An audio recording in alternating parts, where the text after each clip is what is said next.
morning. I would like to welcome members of the Planning Committee, officers and members of the public in attendance at today's Planning Committee meeting for the 12th of August. Welcome to members of the public and press who may be watching the meeting live on YouTube. I am Councillor Christine Ward and I am Chairman of the Planning Committee. I would remind all participants that this meeting is being broadcast live and will be available for repeated viewing. Please can participants be patient with the technology and with one another. The procedures for the meeting that I intend to follow as Chairman are as follows. Please could all attendees mute their microphone when not speaking. This will reduce the feedback and the background noise. And please remember to unmute when I invite you to speak. Please switch off any device, such as a mobile phone, or put it to a silent setting for the duration of the meeting. Please only speak when invited to do so by me as Chairman, introducing yourself to the meeting. Those in attendance, to indicate that you would like to speak, please send a message through the RTS, the request to speak, using the Skype chat facility. Please only use this facility to indicate that you would like to speak and to note that all attendees can view the messages sent via this link. Please could all attendees refer to the relevant report number and page number when speaking, so there is a clear understanding of what is being discussed at all times. When members need to vote on a planning application, I will call each member to vote in turn. Please express your vote verbally with for or against or abstain. A recorded vote will not be reflected in the minutes of the meeting unless this is requested in accordance with normal procedures. In accordance with the government regulations regarding virtual meetings and remote participation, all participants must be able to hear and be heard by all in attendance. When voting, I ask that all members of the Planning Committee do so in the acknowledgement that they have heard the full debate and can therefore vote in accordance with the regulations. In the event of any technical problems, there will be a short adjournment to establish if the fault can be addressed.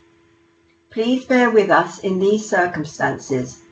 If an individual loses connection and the meeting can practically continue with a quorum, it will do so.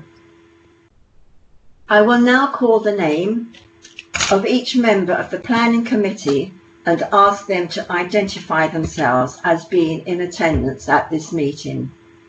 As I previously mentioned, I am Councillor Christine Ward and I am Chairman of the Planning Committee. Councillor Ann Bellows. Present, Chairman. Councillor Sue Benison. Present, Chairman. Councillor Hilary Brand. Present, Chairman. Councillor Rebecca Clark. Councillor Anne Corbridge.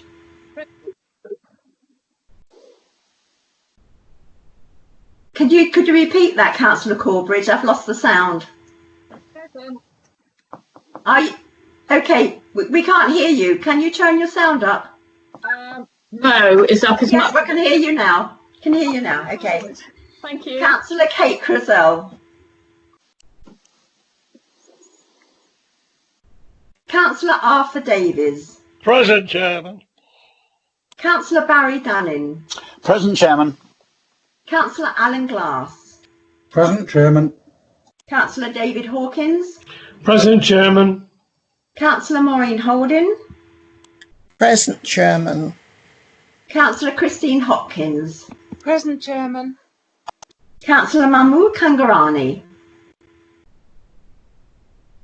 Councillor Joe Riley. Present, Chair. Councillor Tony Ring. Present, Chairman.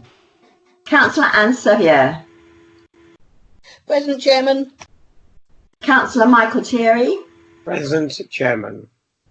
Councillor Beverly Thorne. Present Chairman. Yeah, thank you. And Councillor Malcolm Wade. Present and good morning, Chairman. Thank you. I noted that some people didn't reply, so we'll find out later whether we had apologies from them.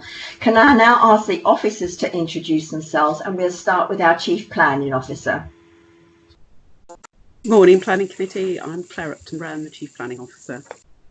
Thank you. Thank you, Chairman. Andrew Kinghorn, Legal Advisor. Karen Wardle, Democratic Services. Matt Wisdom, Democratic Services.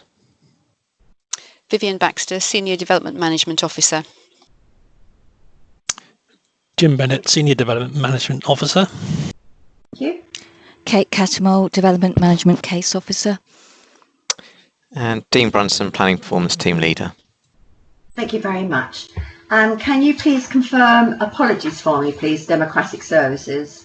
Hello, we've received apologies from Councillor Clark and Mahmood Kangarani, and I don't think Kate Crozell announced she was present. I think she is in the meeting, so it might be worth trying her one more time. Okay. Councillor Kate Crozell, can you hear me?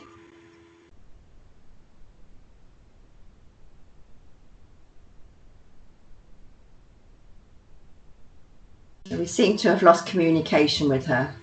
Just keep an eye on that, can we please?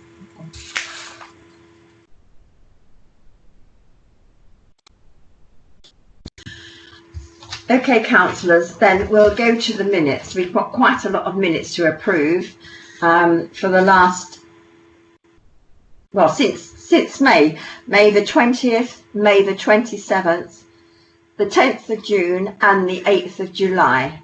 Members, if you can indicate if any of you have questions on any of these minutes or any comments, if I don't get an RTS, I will accept that you all approve.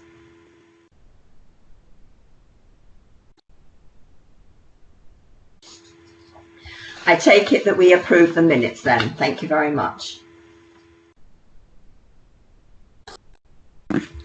Could I now have declarations of interest, please?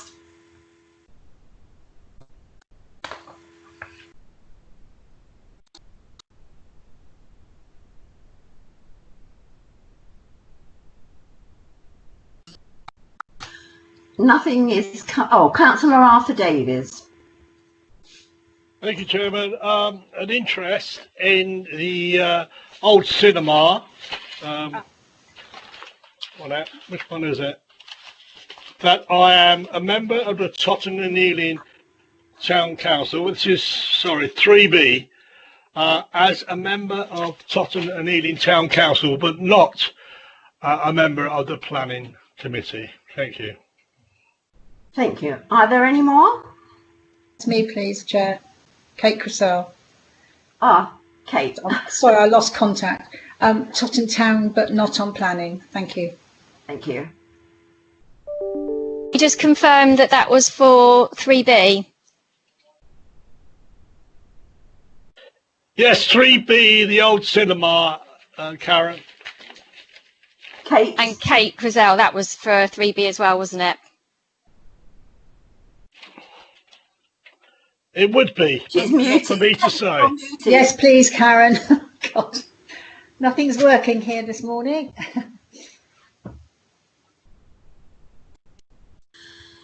Okay, that's it, I think, with declarations of interest. So we'll move on to our first application, which is application 20/10295, 304 Everton Road, Everton, and this is on pages 5 to 18 of the agenda. I would just like to reiterate that each member votes in the acknowledgement that they have been present for the duration of the item. If any individuals have connection issues leading to the meeting being inquisitive and a vote cannot be taken, the application will be considered at a future meeting. So we don't have any interest on this one declared. So can we then go to the case officer, Vivian Baxter, please. Thank you. Thank you, Chairman. If you'll just bear with me, I will load the presentation.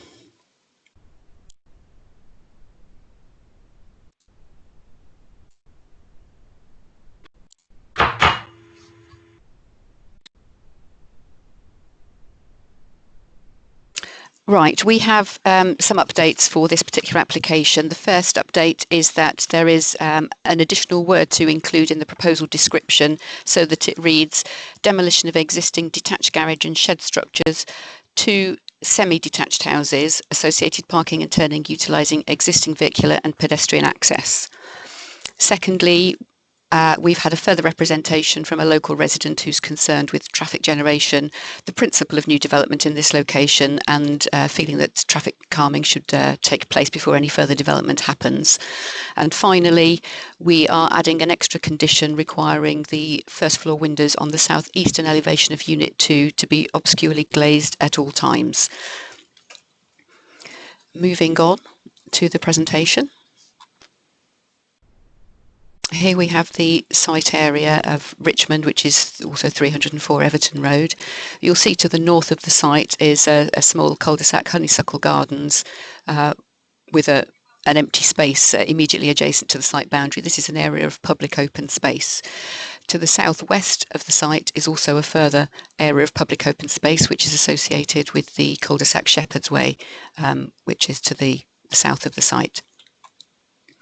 And here we have an aerial shot which shows the level of vegetation that's at the site at present.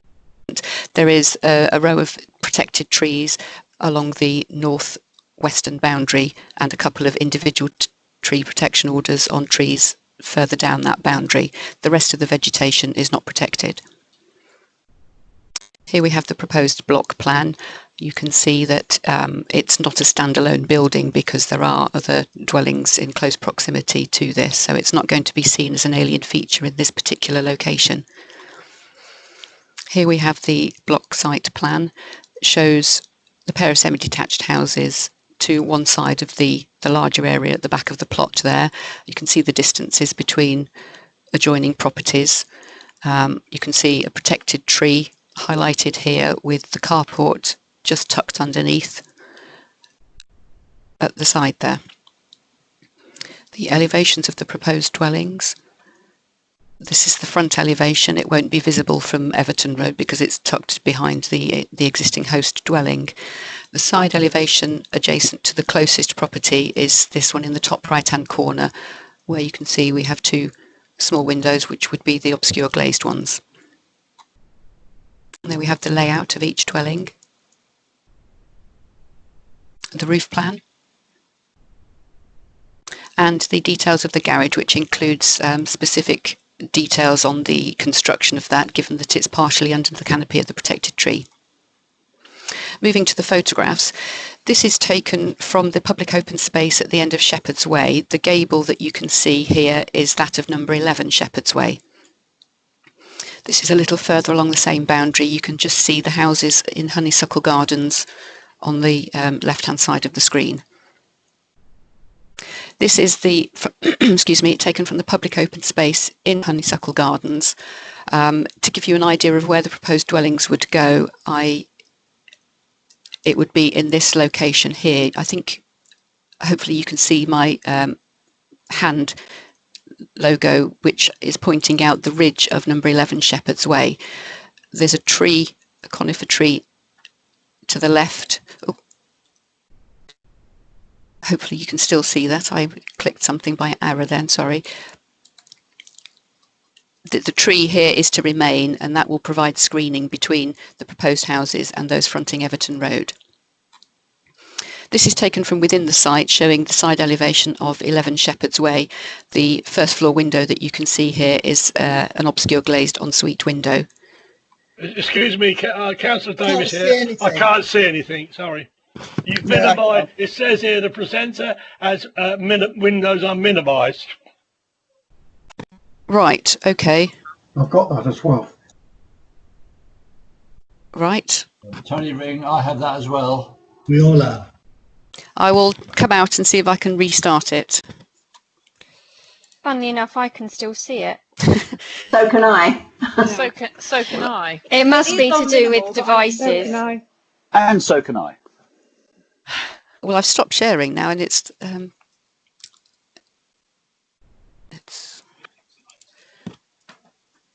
I've got the presentation on another device. it's not. So have I. Members, we're just trying to resolve the issue at our end now. So if you just be patient for 1 minute, we should have hopefully the presentation back shortly.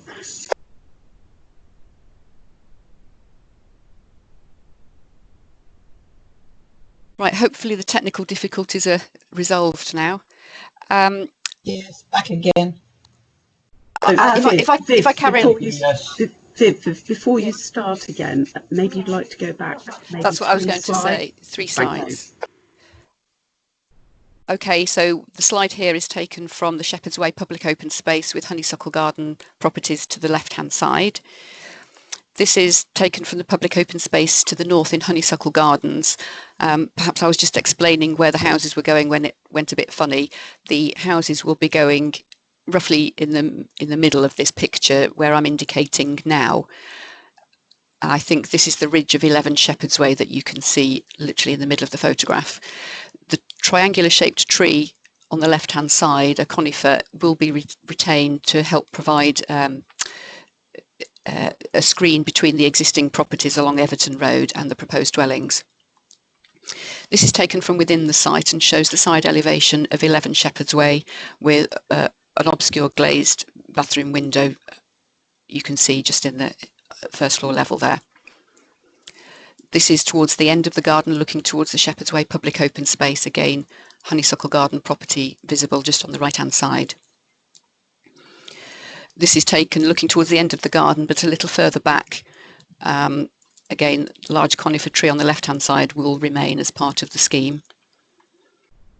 This is just looking back towards the existing house. To the left of it, you can just see the detached garage, which would be removed in order to continue the drive up through the garden. And this is at the front of the property.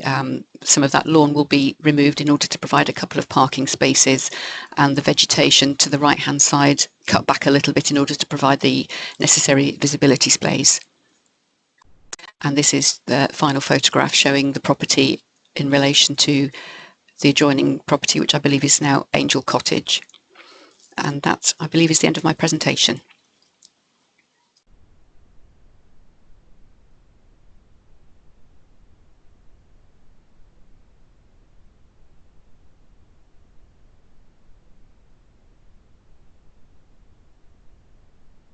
Sorry, I'm muted. Right, questions for officers.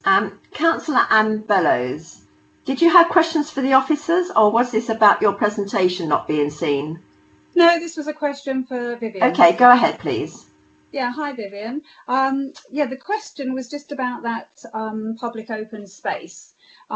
Is this protected anyway, this public open space for the future? Yeah, the public open space is public open space. It's not part of this application. It just happens to be adjacent to the site. So this proposal isn't going to impact on the retention of the public open space. Okay, thank you. Thank you. Councillor Benison, you lost display. Did you want to ask questions? Chairman, no, I do have a question as well. Okay, go ahead, please. Yes, if we could go back to showing slide 5, could Vivian explain why there's a gap between the red line and what would appear to be the boundary with number 11? At least that's what it looks like. Yes, that's the one. Yes, I understand that that's a ransom strip which is not owned by either the applicant, the owner of Richmond, or number 11 Shepherd's Way. So there's, I think the Shepherd's Way is roughly a metre from its own boundary, and then I think there's another couple of metres before the boundary of the site. So there is a strip in between the two properties which isn't owned by either neighbour. Okay. And that strip has got vegetation on it, has it? Yes, it has. There's a lot of vegetation there. I don't know if a photograph it's not very clear here, but you can obviously see 11 Shepherd's Way. There's vegetation behind the tree here. I think that's roughly where that that strip of land is. Yes. There's another photograph that you showed. I'm just trying to find the number. Number 14. That one. Is that 11 Shepherd's Way? It is, yes. And I think this fence here is the boundary to that property. Has it gone again? It has. Yes. Back again. Back again. No, gone again. Is it still gone? It's minimised. You're saying your window's minimised. I've got that as well, Tony Ring. Yeah, Councillor Davis minimised. Okay. We've minimised. Yeah. I think we can still see it clearly. Yeah, I was just saying you can see a fence, and there is the ransom strip is this side of the fence, if you like. So that large tree, or it looks like 2 or 3 trees that are in that boundary, are those in that ransom strip, and are they going to remain? I think those trees are actually within the site and will be removed as part of the proposals. Oh, will they? I think the vegetation that's in the ransom strip is probably a bit more low key. Could I just come in, please? We don't know whether it's a ransom strip or not, so can members disregard that? In terms of the planning issue, the site lies outside the red-edged area, and therefore we have no ability to control what happens to that vegetation. Okay, but looking at that photograph, number 14, though. Thank you. It's back up again. Those trees, substantial trees there, they will all go, will they? Thank you. Yes, the tree plan shows that those trees will go. They're not protected trees, and they could go at any time if the owner chose to do a bit of gardening. But those trees are on the application site. Yes, they're marked as within the application site and proposed to be removed. Okay, thank you. Thank you very much. Thank you. Councillor Christine Hopkins. Yes, Councillor Bellison got in before me with her question. Thank you very much, Vivian. Okay. Thank you. Councillor Joe Riley. On it, thank you. Councillor Riley, you're muted. Do you have a question? No, I don't have a question. Okay, thank you. Councillor Ann Sevilla. Thank you, Madam Chairman. I was obviously going to ask a question about trees because obviously this is important. But were those pictures taken, because there seemed to be very little leaf on any of those trees, and it wasn't actually clear when those pictures were taken? And that was really basically my question. And looking at the 3 trees that are on the picture at the moment, they look as if they're covered with ivy, so it doesn't sound that they're in the best of conditions. Anyway, the question was, were those pictures taken at a different time of the year than...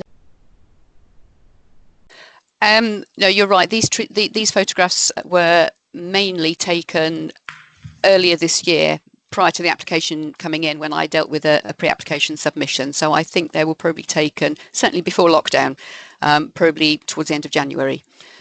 So that's why they're looking a little bit sparse. Thank you. Is that answered your question, Councillor Sevier? Yeah, it was just clarification, because obviously, sometimes you get dieback through a whole copse or something, and you don't know whether they're alive or dead. Okay, thank you, thank you. Councillor Tony Ring. Thank you, Chairman. On the front, the Everton Road frontage of the current property, we're talking about losing some lawn and going into hard standing. And you'll note on 18 picture there, it slopes down towards the road.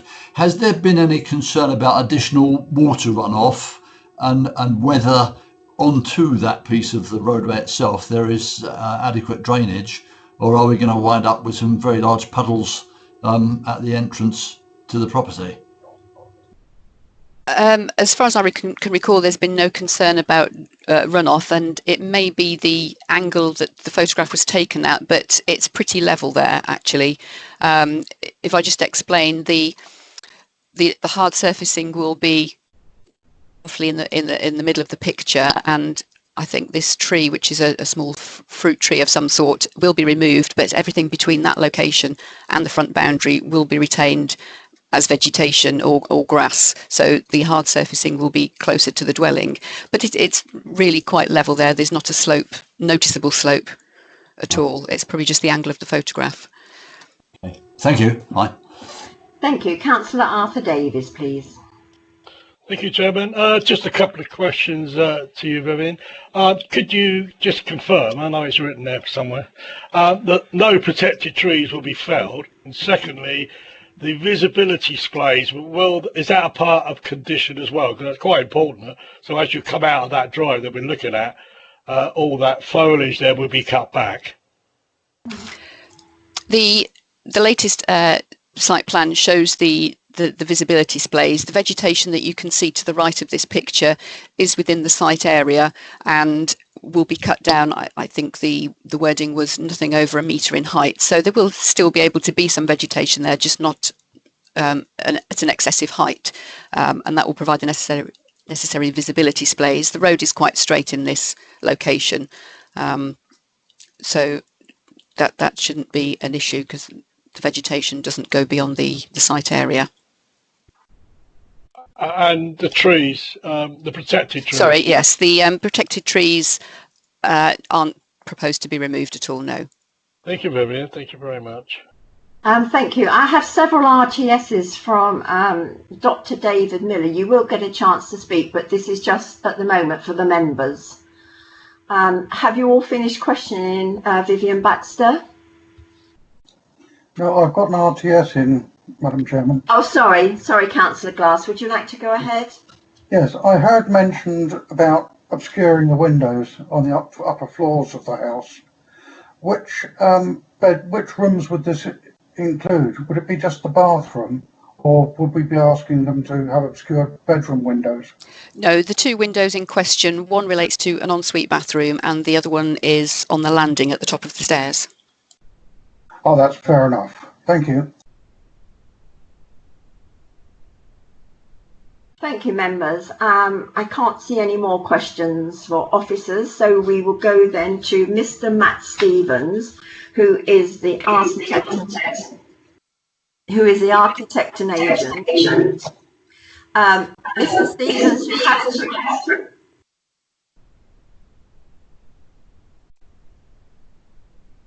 Hello. Yeah, we seem to have some echo. I don't know what's going on at the moment. Okay. Can you hear me okay? We can hear you now. There is some echo though. Can everybody else mute, please? Mr. Stevens, you have 3 minutes. Lovely. Good morning, committee members. My name is Matt Stevens. I am a qualified architect and the applicant for this planning application before you today. We have worked very hard on this site to follow local and national planning guidance to ensure that the correct process was carried out, whilst ensuring that all of the necessary professional guidance and reports were submitted at the appropriate times.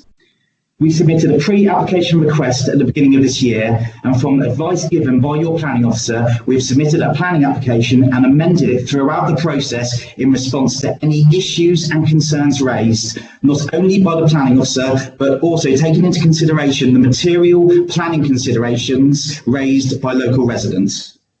By following this process, we now have a scheme that is fully supported by your planning officer, as well as all of the consultees, including the Highways Department, who would not normally be consulted on a planning application of this nature.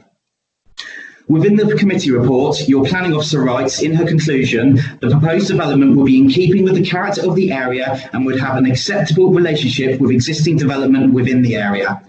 Shepherd's Way and Honeysuckle Gardens are both existing developments that have informed the positioning and layout of the proposed houses within this application. There were proposals to incorporate this land within those developments at the time, but the current owners decided against it. They are now of an age where the existing house, garden and this land is too much for them to maintain. It is therefore considered the appropriate time to bring this previously developed land forward for new housing.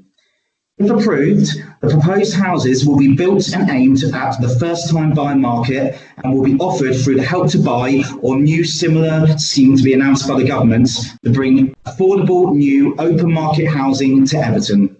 We are hearing a lot of momentum by the government at the moment to drive development and new housing, and this scheme will not only do that, but will do this whilst being fully supported by your planning department as per the committee report. A lot of care has gone into the design of these houses to ensure they are individual in design and not identical to each other. The use of materials and detailed design of each unit reflects the character of the area whilst providing family housing with good amenity space. In conclusion, this planning application before you will provide 2 new family houses on previously developed land that is now underutilised. This adheres to local and national planning policy guidance and is very much in line with the government incentive to build new housing on land that is not within the green belt. We have worked very hard with your planning officers to get to this point, and we feel that the planning officers committee report is very robust in its support to our proposals.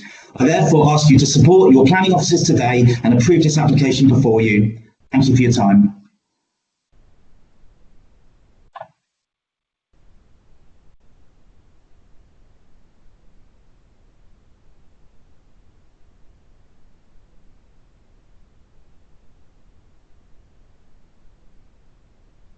Councillor Ward, I think you were on mute just then. So sorry. Councillor Ann Sevilla, do you have questions, please, for Mr. Stevens? Yes, thank you, Madam Chairman. I do. You do actually talk. Am I getting echo? Somebody's. I'm getting echo, Madam Chairman. So somebody may be still switched on. But anyway, my question was about. We have a lot of developers and people who are proposing houses talk a lot about affordable housing, and this particular 2 small dwellings will be affordable, but is there any form of guarantee that the applicant can give us that the prices of these properties in the end will not be affordable? It just that this is mentioned so many times, Madam Chairman, it would be nice to know what the applicant is proposing. Thank you, Madam Chairman. Thank you. Yeah, sorry. Would you like me to respond? You can answer, yes. Yes, okay. Yes, obviously these would be open market housing, so they wouldn't be affordable housing provided through a housing association, obviously. But yes, they would be affordable and within the Help to Buy parameters.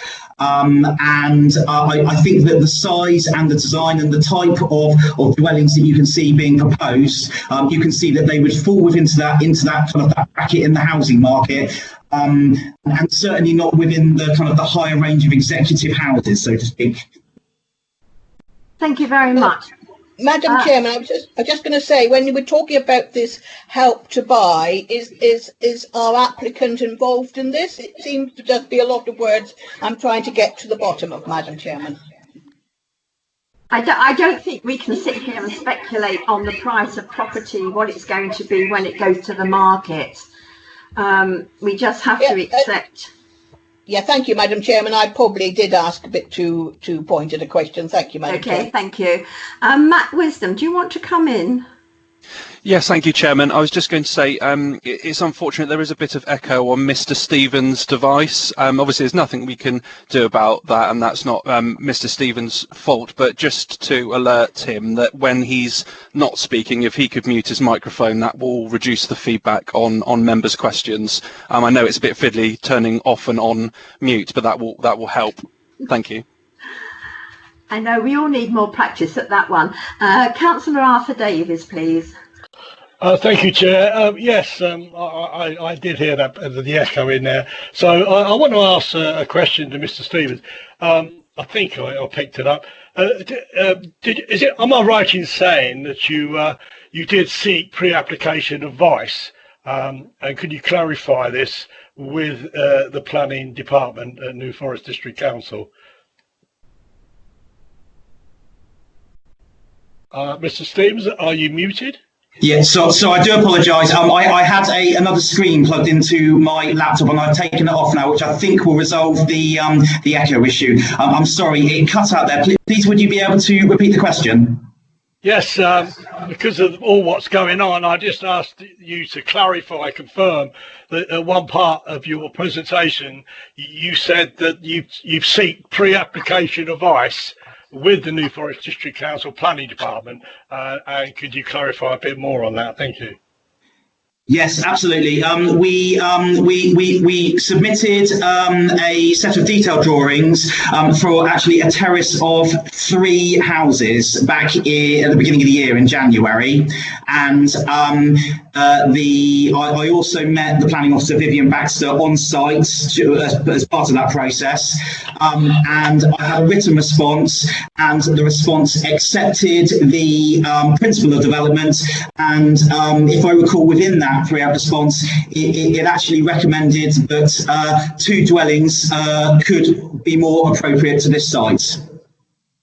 Thank you very much, Mr. Steve. That was very helpful. Thank you. Dispute. Councillor Ann Corbridge, please. Yes, thank you, Chairman. I just wondered, could I ask Mr. Miller to, I'm just looking at... No, Councillor Ann Corbridge, Mr. Miller hasn't spoken yet. Oh, I'm sorry, I'm talking about Mr. Stevens. I'm reading the wrong name on the list. I do apologise, sorry. I'm looking at the site plan, which is on slide 6. I just wondered if he could clarify exactly which garden goes to each property. Yes, I mean, Unit 1, which is the first house that you approach when you come up the drive, that would have all of the area, including the area where the protected trees are, as you can see in the top corner. And Unit 2 would obviously have the towards the bottom of the site. You can see the fence line between the 2 properties, which is where the hand is kind of pointing at the moment on the screen. Okay, so unit 2 has a very small garden and Unit 1 has quite a large garden. Is that correct? Yes, it is correct, and there are 2 reasons for that. Number 1 is obviously working with the protected trees and the root protection areas, so that is why Unit 1 has the larger garden area. Unit 2, I wouldn't say it has a smaller garden, because I feel, and it does say, you know, within the planning officer's report, that it's comparable to garden sizes within the area in other adjacent developments. Okay, thank you. Thank you. Thank you. There are no more questions for Mr. Stevens. So, Dr. David Miller, would you like to speak now? You have 3 minutes. Can you hear me? I can hear you. We can't see you, but we can hear you. Hold on. Shall I try video? Is that working? Okay, you can see me. That's working? We still can't see you. Just a moment. As long as we can hear you. Okay. Yes, that's okay. We can see you and hear you now. Fine. Okay, can I start? Yes, please go ahead. 3 minutes. Thank you. Good morning. Councillors can read the many widely shared community objections to this proposal. The designers claim that it will improve quality housing dwellings that enhance the neighbouring properties, and the immediate area should not be believed. The National Planning Policy Framework requires good quality design. This is an unsuitable backplot made worse by a designer committed to maximising the quantity of dwellings and thus commercial return.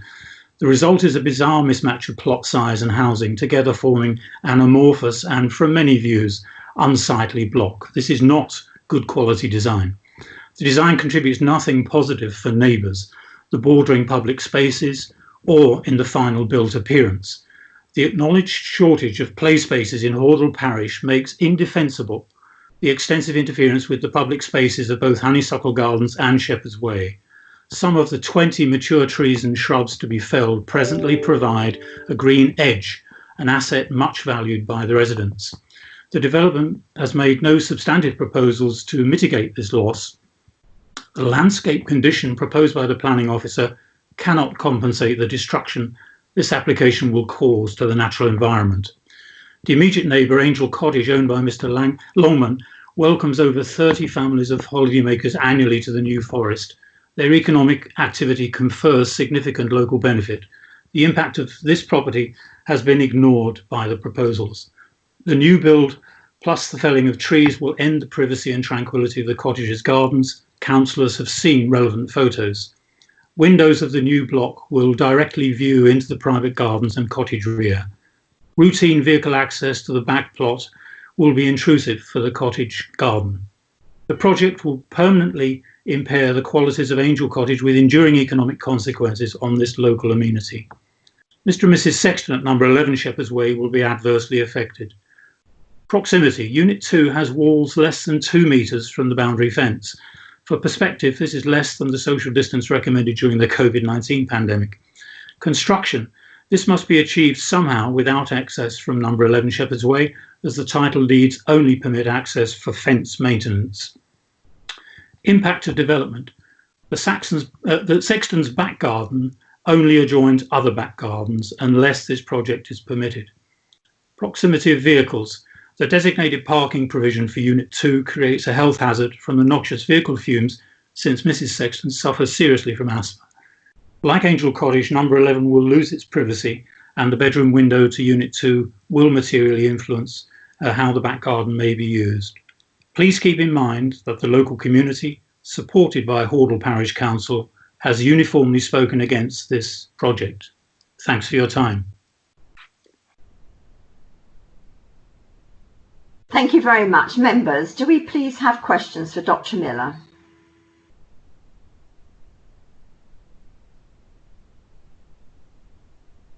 Councillor Sue Benison. Thank you, Chairman. Good morning, Mr. Miller. Could you point out, or could our officer point out, which property is Angel Cottage? Yes, thanks. That's the immediate neighbour to Richmond along Everton Road. It stands further back than the existing house. Okay. On our plan, it's marked as Semley. That's right. That was its old name. It's been Angel Cottage for several years now. Yes. Thank you very much. Thank you. Councillor Malcolm Wade.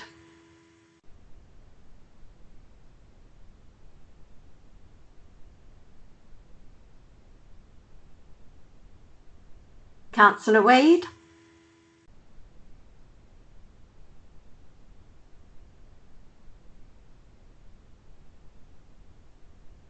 Democratic Services, can you see if he's muted or has he lost contact? It looks like he's just unmuted, so okay. Hopefully he'll speak in a moment. Thank you.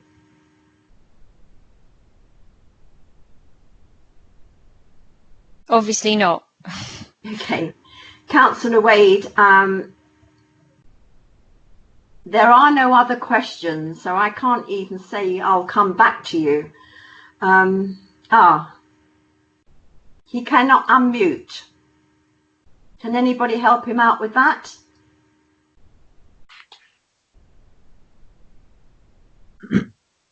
On the what I can see of attendees, it says that he's not muted. So I wonder if there's some kind of connection so that we can't hear him.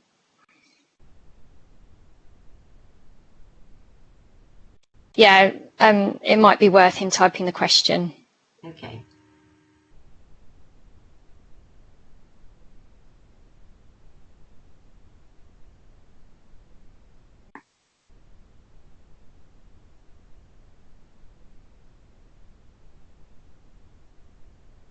He doesn't appear to be typing a question either, so here we are.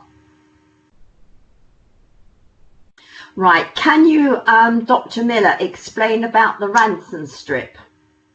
Yes, the strip of land that was pointed out is, in fact, no vegetation stands on that piece of ground. So there was a little confusion about that during the presentation. One of the photos did indeed show the fence between the Garden of Richmond and number 11.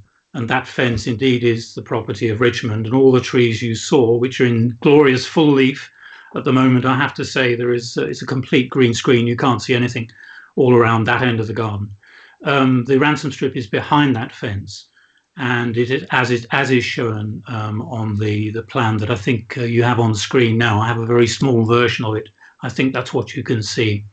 That ransom strip is a part of a much larger property which includes the subsoil beneath Shepherd's Way and one or two other scraps of land. It is owned by the Crown Estates, and it's an indivisible plot, which means that ransom strip cannot be disposed separately from the whole of the rest of that property.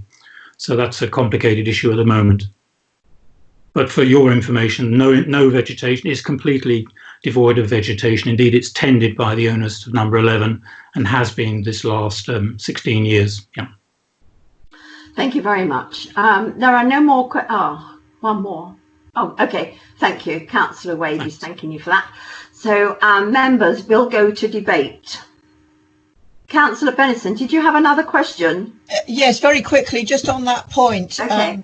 Mr. Miller has just explained that this ransom strip is being tended by number 11. So that sounds to me a little bit like it's sort of being used as part of their garden, albeit it doesn't belong to them. So it's, you know, maybe down to grass or whatever. Is that the case? Okay. Councillor Benison, it's not really relevant because it's not part of the application site. And I think we've had a full explanation. That, Chairman, but it does bring this development much closer to number 11 in terms of lack of vegetation. Well, okay, that's a matter of opinion which you might want to discuss in debate. So we'll now go into. Oh, I've had another one come up. Councillor Ann Sevilla, did you have a question? No, Madam Chairman, I thought we were going into debate. Yes, we are. We are now in debate, members. So, Councillor Sevilla, if you'd like to unmute. I've unmuted, Madam Chairman, and I thought I would start the debate going. Thank you. Mainly looking at the overall plan, which is on page 17, that all other properties, and there is all other development in that particular area, and some of it looks like it was previously small fields or backland development, and it would be unreasonable to obviously refuse this application, because if it went to the planning inspector, I would suspect it would get overturned. But of course the difficulty there is because we have the owners of the property have all these protected trees, and therefore the development can only go where it is going. So I am minded, unless somebody comes up with another reason not to, I am minded at this moment in time to suggest that we actually approve the application. I do note in the conditions there is conditions about some replanting, but we might, but that's being left to the officers, I noticed. Thank you, Madam Chairman. Thank you. So you're proposing this? No, Madam Chairman, I thought I would kick the debate off. All right. Okay. If nobody else does come in, I'm quite happy to propose it, but I do think perhaps we need to discuss perhaps anyway, we'll see what everybody else has to say, Madam Chairman. I'm waffling there. Thank you. So we'll come back to Councillor Benison. Thank you, Chairman. I'll start with slide 18, which shows the front of the existing building. I think it's very unfortunate that that lovely green lawn is going to disappear under some sort of hard standing and provide space for 2 cars. Looking at the development in the rear garden, because that's what it is, I do have concerns that plot 2 is very close to number 11, and that trees that stand there at the moment will be gone. There won't be any real screening of any sort between plot 2 and number 11, Shepherd's Way, I think it's called. I can see why the 2 properties have been pushed to that side. It's because of the protected tree. But personally, I'm just wondering whether 2 houses on here is one too many. If we need to develop this garden plot, that one might be better. I'm not particularly happy with this one. I don't like the access past an existing house. I think it makes the existing house much less of a nice property than it is at the moment. But I'll wait to hear what others have to say. I realise that, you know, looking at the plan, I don't think we'd have a leg to stand on if we actually refused it, because, you know, it's got development all around it and it has got 2 open spaces very close to. I just think it's very unfortunate. Thank you, Chairman. Thank you very much. Councillor Alan Glass. Thank you, Madam Chairman. There are problems with this, but I think they've been well worked out and resolved with our planning officers. Therefore, I would like to propose acceptance, because although there are lots of parts we would like to improve, I think it's all within planning legislation and the law, as far as I can see it. So they've done the best they can, and they're providing houses where they're much needed. So I will propose acceptance to go along with the officers. Thank you very much. Can I have a seconder, please? I will second that. That was, who was that? Was that Councillor Riley? Yeah, I'll second it.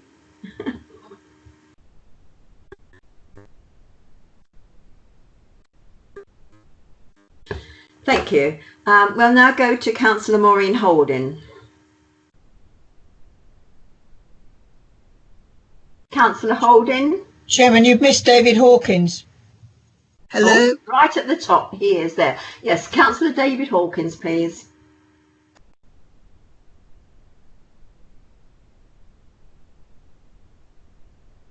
Councillor Hawkins, are you with us?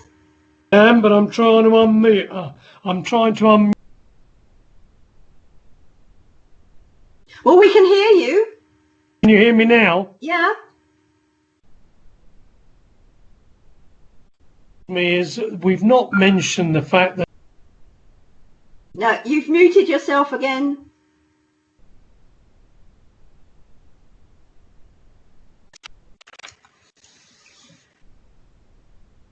Councillor Hawkins, you're still muted. Councillor Hawkins, I'll come back to you. I'll go to Councillor Maureen Holden. Can you unmute Councillor Holden? Thank you. Is that it? That's fine. Right. Thank you. I can understand people worrying about losing such a wonderful garden and area, but there is nothing in planning terms that can refuse this. And I do think that it will be quite nice housing there and will fulfil a need. And so I'm supporting it and will be voting for it. Thank you very much. Councillor Malcolm Wade. Oh, Chairman, to regain audio, I had to log out and log in again immediately after my question. I want to, and it was for literally like 2 minutes. I would like to ask the officers, does this negate me having a vote on this item? I've watched the presentation and done all listened to the debate. Chairman, go ahead, Karen. If you didn't hear some of the discussion, then you would not be able to vote. So if you've left and then missed some of the meeting, you wouldn't be able to participate in the vote. Okay, well, it was only 2 minutes, but on that, I just let you know, I will not be voting on this then. Okay, thank you. Thank you very much.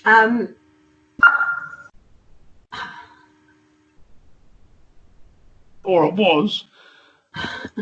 Councillor Hawkins, do you want to try to get back in?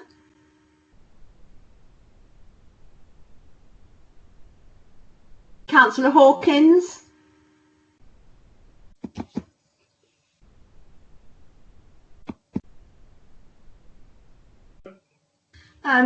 Democratic Services, can you confirm, is there a problem still?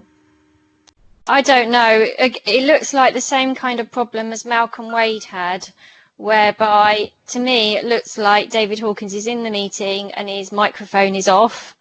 However, we don't seem to be able to hear him. Okay. I think he's just gone out probably to come back in again to see if that works. That does work. It worked for me. You've got to log out and log back in again. Okay. We are still quorate.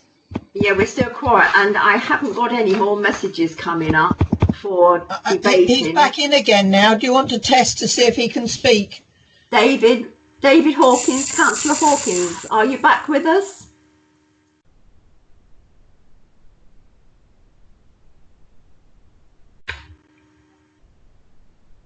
No, it seems not. No, we can't hear him. And there's nobody else that's wanting to continue with the debate. So if I can, I'll go back to Mr. Matt Stevens. You have 1 minute to speak.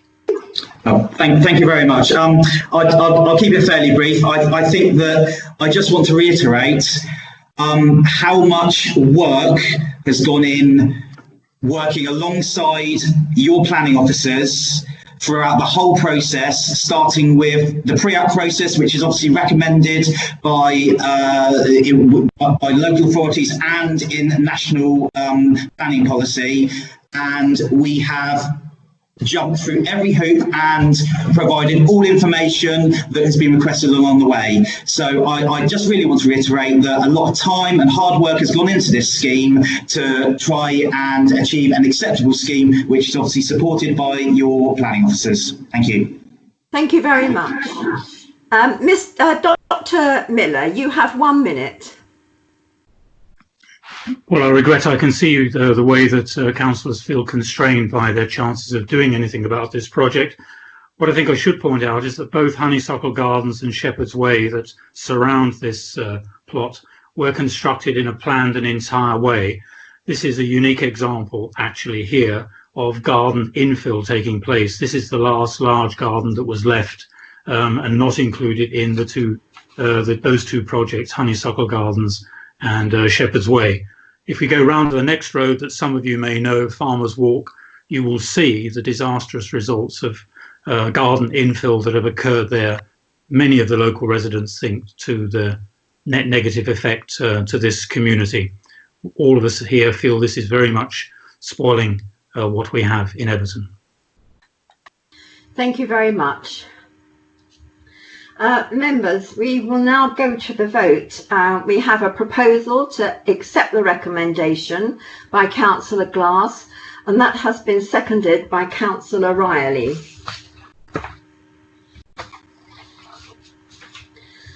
I would just need to remind you again, if you haven't seen the full presentation and you've lost connection, you won't be able to take part in the vote, but we are, I'm told, still quorate.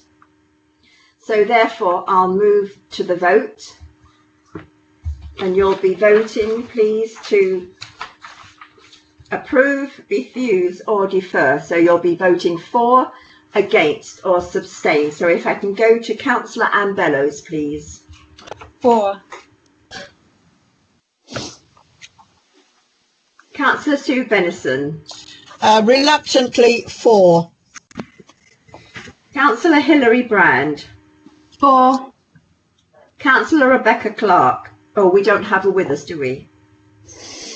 Councillor Anne Corbridge. For. Councillor Kate Cressell. For. Councillor Arthur Davis. For. Councillor Barry Dunning. For. Councillor Alan Glass. For.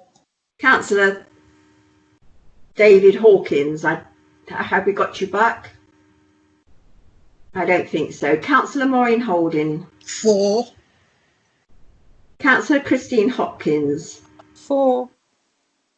And we haven't got Mahmood Kangarani, so Councillor Joe Riley. For. Councillor Tony Ring. For. Councillor Ann Sevilla. For. Councillor Michael Thierry. For. Councillor Beverly Thorne. For. Councillor Malcolm Wade. Abstaining, Chairman, as I log. Thank you. And my vote is also for. So I think that's unanimous. Can you confirm that for me, please, Democratic Yes, that's Services? correct. It's unanimous. Thank you. Members, I think we need to take a 10-minute break and maybe some of the technology can be sorted out. So if you can come back in 10 minutes, please. Thank you very much for the speakers. Thank you.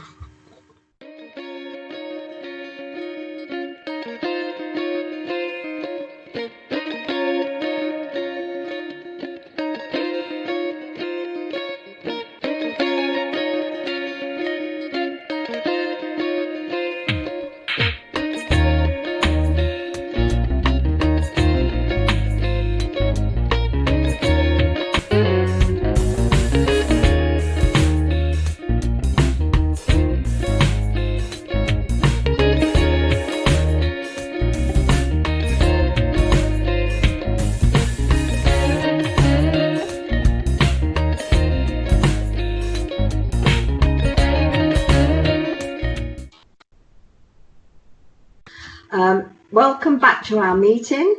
We are now going on to application number 20/10411, and this is the land rear of the old cinema in Junction Road, Maynard Road, Totton. This you'll find on your agenda on pages 19 to 32.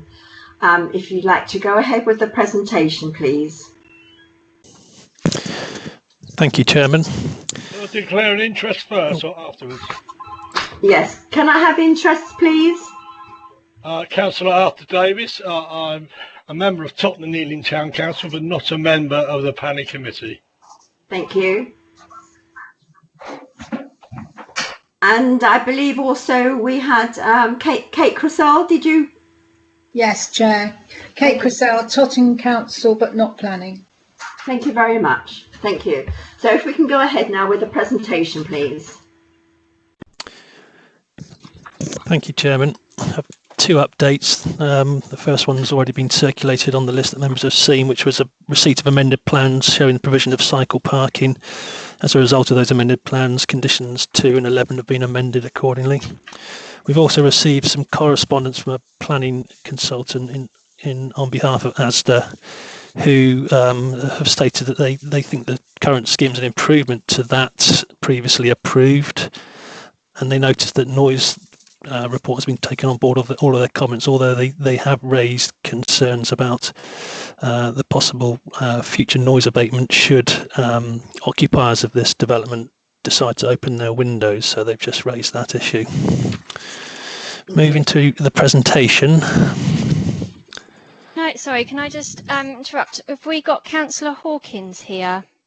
Yes, you have. I'm back in. Are you able, Jim, just to recap on the updates, please? Yes, I was around when we had the pre-meet this morning. Do you want me to do the updates again? Yes, quickly, please. Thank you. Two updates in respect of amended plans and alteration of conditions 2 and 11, and we've also had correspondence from a planning consultant on behalf of ASDA who have stated that they think the scheme is a general improvement to the previously approved scheme on the site, but do raise concerns over the potential for issuing of subsequent noise abatement should windows be opened in this development in the future. Right, now moving to the presentation. The site is to the rear of the old cinema building in the town centre of Totton. This is the old cinema building, now converted to a flatted scheme itself. The site adjoins the Asda Superstore to the west with its service yard in this location here, hence Asda's interest in this application. Totton Timber is on the opposite side of the road from the development, and there's a small former school, I think currently used as a nursery building here. The character of the area is obviously mixed use. There is residential here and here with commercial around about. The site is approximately 200 metres away as the crow flies from the main town centre, and approximately 350 metres away in this direction to the east from Totton railway station. This is the satellite image of the previous slide, essentially showing some of the larger buildings in the location and residential streets and the area generally. This is the amended layout plan, which shows provision of cycle parking in this location here for visitors, and there's also a covered cycle parking scheme shed in this location. The footprint of the development is exactly the same as a scheme that members will recall was approved in December 2019 for a 4 flat development on this site. This scheme differs from that development in that it proposes an extra 2 flats utilising roof space and adding an additional 40 centimetres to the height of the originally approved building. So these are the elevational plans. As indicated, this is going to be approximately 40 centimetres higher than the previous approval. The flats themselves will be predominantly 2-bedroom flats, and one of the new flats will be a single bedroom flat, so a total of 5 2-bed and one 1-bed flat. plan showing the roof plan, and the top two flats, which are essentially the new flats proposed by this scheme. This is simply the cycle parking shed. The scheme also proposes the addition of 2 windows in the end elevation of the old cinema building to facilitate light into those existing flats. So it's been added to the scheme and is also under consideration here. This is an illustrative plan of the site from Maynard Road. Here is Asda's service yard entrance. The development itself will appear slightly over the wall of the Asda yard. These areas of landscaping are existing either side of the development, although the development itself will have a landscaped front gardens for the 2 ground floor flats which front Maynard Road. So overall, officers consider that this will constitute a visual enhancement of the street scene, bearing in mind that the current site has been vacant for some years and is a very limited visual merit, and that this will constitute an enhancement to the street scene.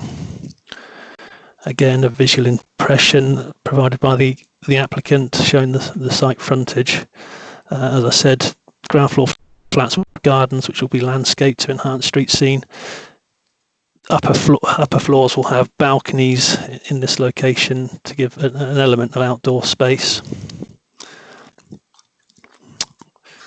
This is one of my photographs of the previous slide, essentially showing the development site, this vacant parcel of land from Maynard Road. This is a site from Junction Street. It's beyond these porter cabins here. This is the old cinema site, now converted to flats. This is the nursery school. Access won't be via this point. It will be via either Maynard Road for pedestrians or via Junction Street a little further along to the right-hand side of this photograph. This shows the site from the car parking area of the old cinema building, looking towards the site in this location here, with Totten Timber beyond, as does service yard being here. This is some of the open space associated with the development. Obviously, we will need to get an enhancement to that as part of the proposed landscaping condition. The cycle parking for the scheme will be provided to the far end of this plot, and visitor parking will be provided in this location here. This is the site beyond this fence here from the curtilage of the nursery building, and this is the site again from Maynard Road with the flatted development of the old cinema in the background, and showing the landscaping currently in situ, which will be which will assist with softening the appearance of the development. And again, really the main issue with regard to this proposal is that it is a car-free scheme, and Totten Town Council have raised concerns about the fact that no parking, off-street parking is provided, but it is the view of officers that being a town centre site, it's got very good access to the services and public transport that the town centre offers, and in this instance a car-free scheme is acceptable. So that concludes my presentation, Chairman. Thank you. Thank you very much. Members, do you have questions, please, for Mr. Bennett? Councillor Arthur Davis, did you have a question, or was that about your That's a question, Chair. Okay, thank you. Would you like to go ahead? Bennett. I wonder if Mr. Bennett, he's a professional person, has he got any experience with flats or houses where you cannot open the windows? Because, you know, I've never heard of anything like this, because it's a 24/7 yard, and I see the proposals for the for mitigating it with the windows and air conditioner or whatever unit it is. I mean, obviously, Mr. Bennett, you're happy with this because you've recommended to approve. But I mean, do you know of any other scheme where windows, you're not allowed to open the windows? Because obviously parking, you just explained why parking, and also air quality, because in front of this, it will be a definite improvement, but in front is the road, the surface is a level crossing, and there will be backup of cars, which most of them do not switch their engine off. Sorry, have I gone on a bit there? Yeah. So can you go back to what the question was? I asked Mr. Bennett in professional capacity, has he heard or had experience where flats, you cannot open your windows? In this case, you cannot open the window because it would be intolerable for the residents because of the 24/7 ASDA yard. Okay, thank you. Councillor Davis, we understand what the question is. I do apologise for waffling on, Chair. Mr. Bennett? Yes, we don't readily permit put these kind of constraints on developments, but it's been necessary in this instance simply because the development site is cheek by jowl with Asda's service yard, and problems have cropped up in the past where the activities in service yards of superstores do cause inconvenience to neighbours, but only during the course of delivery. So the scheme will actually have windows that are openable. However, it will be up to residents to close them if noisy activity is taking place. Otherwise, the development is mechanically ventilated through an air conditioning system, which will provide respite for occupiers if they cannot open the windows. But the scheme has been put past our environmental health section, who consider it to be acceptable, and as to themselves consider it generally acceptable, but I have brought our attention to the fact that if windows are open, then noise abatement will be an issue for them, although it will be in the power of occupiers to close their windows, and the scheme will mitigate noise impacts from the service yard. With regard to a couple of other questions about parking, I explained about the parking situation. We believe that in this instance, because of its very sustainable location, close to town centre services and public transport links, that it's acceptable to have a car-free scheme. And with regard to air quality monitoring, this site, or Maynard Road, was previously an air quality zone where concern was raised in the past, although that has been revoked in recent years, and it's no longer an air quality intervention zone. The application itself will make a contribution towards air quality monitoring in respect to the legal agreement that the applicant has entered into. Thank you, Chairman. Yes, thank you very much. Can I just remind all members that we have discussed all this before, and all these questions have been answered before when we approved the last application. So really, this is just about the two extra flats. With all respect, Chairman, we are considering this again, what's on the paper. Whether it's been discussed before, I think it needed saying. Okay, thank you. There was one follow-up question too, Mr. Bennett, was the fact about ASDA's concerns that if they open the windows, I know you got something there, but I just wanted you to summarise that they can't put in an order to restrict ASDA's deliveries. I mean, that's obviously what ASDA's are concerned about. The legal bit, I just want you to clarify that legal bit about opening their windows, etc. And I'll shut up then, Chairman. I do apologise. Mr. Bennett, do you have anything to add? Well, should a noise complaint be issued by future occupiers of that development, it will be for the environmental health section to investigate whether a noise nuisance is actually occurring. But as I said before, the power will be within the hands of future occupiers to simply close their windows should noisy activity be taking place. The mechanical ventilation of the building will suffice in that instance. Thank you, Mr. Bennett. You've been very clear. Thank you very much, Mr. Bennett. Can I go to Councillor Annie Bellows, please? Yes, thank you. I'd just like to say that I wasn't on the committee when this was discussed before, so obviously, yeah, I am finding this quite interesting and necessary. One thing I'd like to point out is that we do have a property in Fordingbridge that is carless, but it causes lots of problems because people did move in with cars and they're complaining to us all the time that they want parking. Aside from that, my question is, in the pictures of the old cinema, there are cars there being parked. Where are they from? Who is parking there at the moment? Is there other properties that are parking there? There.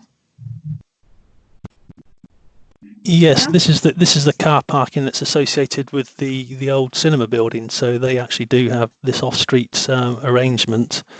I believe that site is within the applicant's control, although none of the existing parking spaces will be allocated to this development. So that parking is going completely. That's what I'm saying. Where are those? It's not. It will still be retained for use by occupiers of the old cinema. So the old cinema in this location here has use of these car parking spaces, although the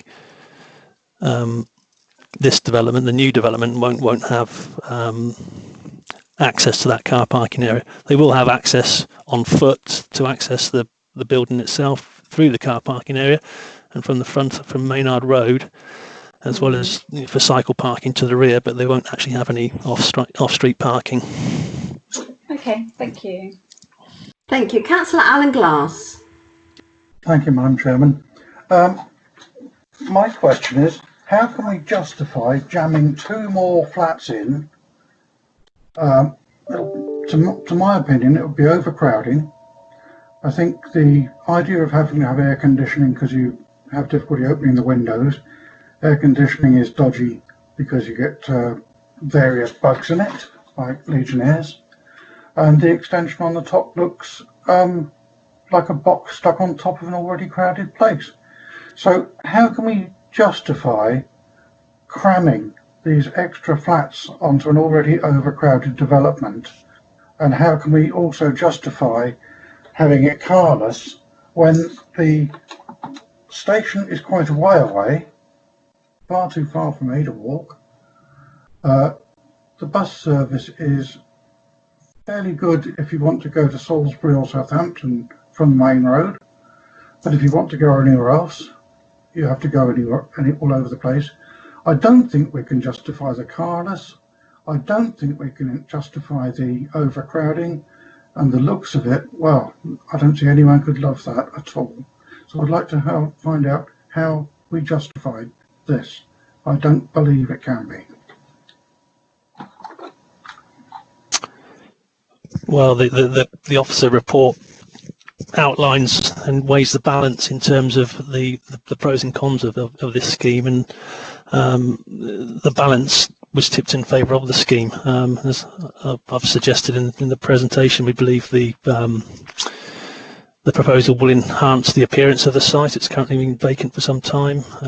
I've gone through the car-free development proposal. Again, with regard to its proximity to the Asda service yard, it's not ideal, but it's mitigation has been provided to. Sorry. How could you justify it when the transport from near there is not very good?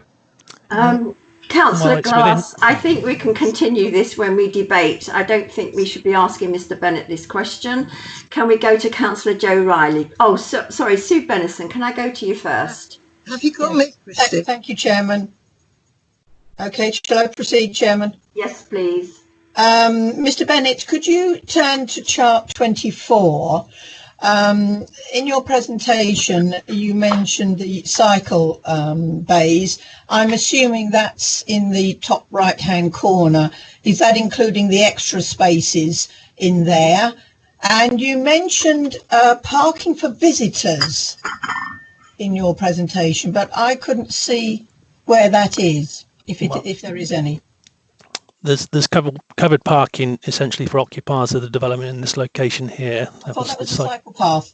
I thought that was a cycle base. Yeah, covered cycle parking for occupiers. There is no car parking with this scheme. And no visitor car parking. No, there's visitor cycle parking spaces in this location here. I understand. Okay, yeah. My mistake. Thank you, Mr. Bennett. Okay. Thank you. Councillor Joe Riley. Mine is the same as Councillor Davis, really. It's about the windows and if there's a problem later on down the road.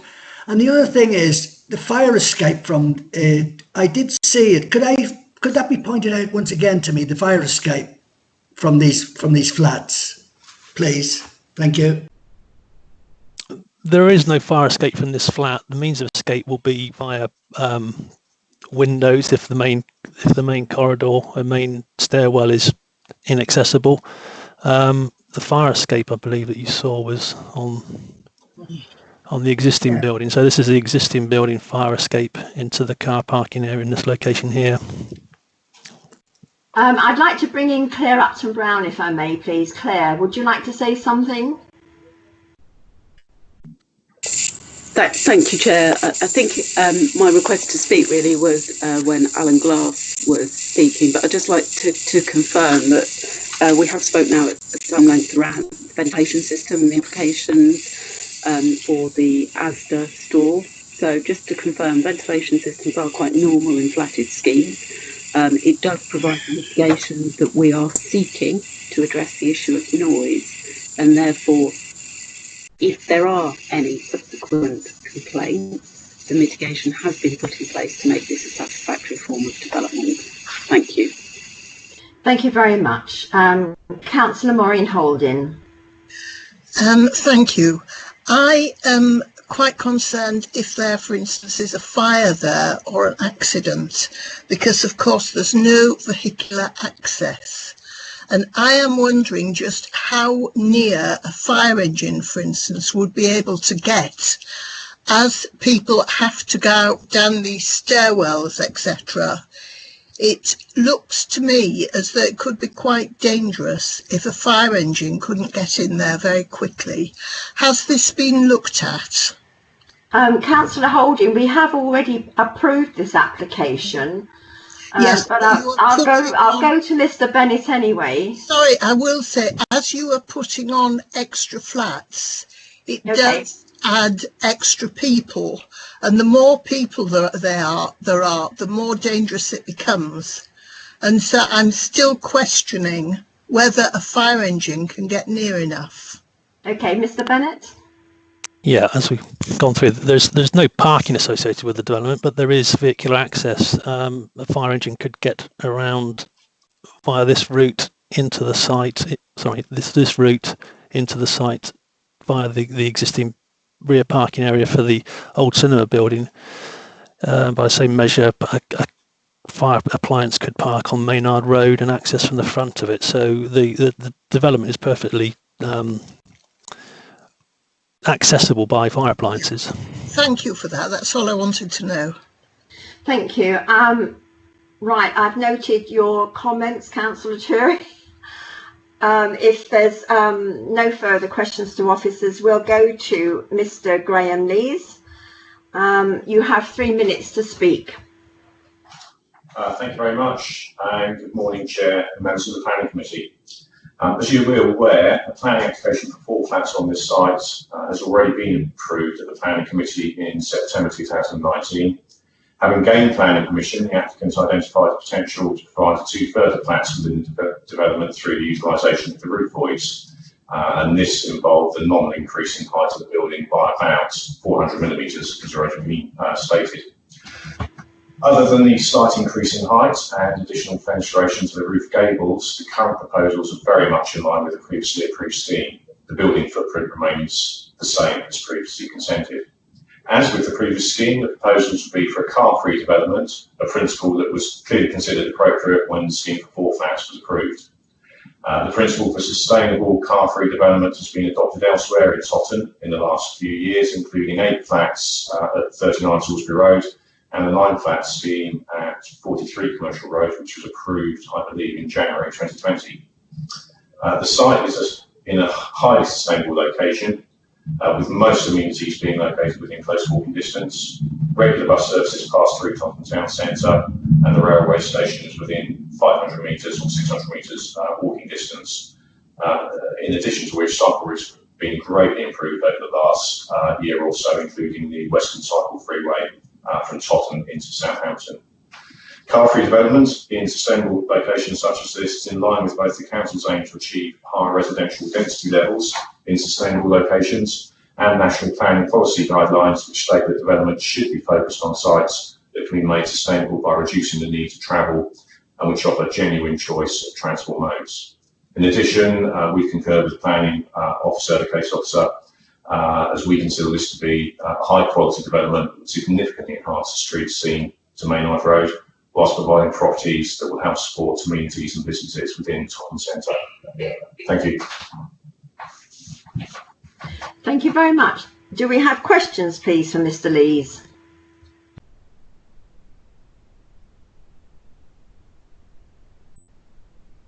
Nothing's coming up, do we?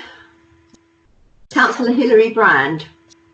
It was mentioned in the report that the Hampshire County Council don't believe the cycle store has enough storage. Can I just confirm that there is going to be more storage added? Yes, we've provided the additional cycle store at this end where the hand cursor is to address that requirement. Thank you.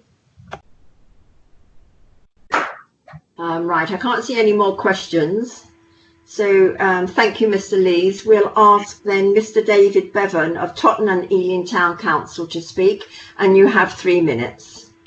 Chairman, it's Andrew Kinghorn here. I understand thank you. Mr. Bevan had technical issues, but he has agreed to his statement to be read. Okay, thank you.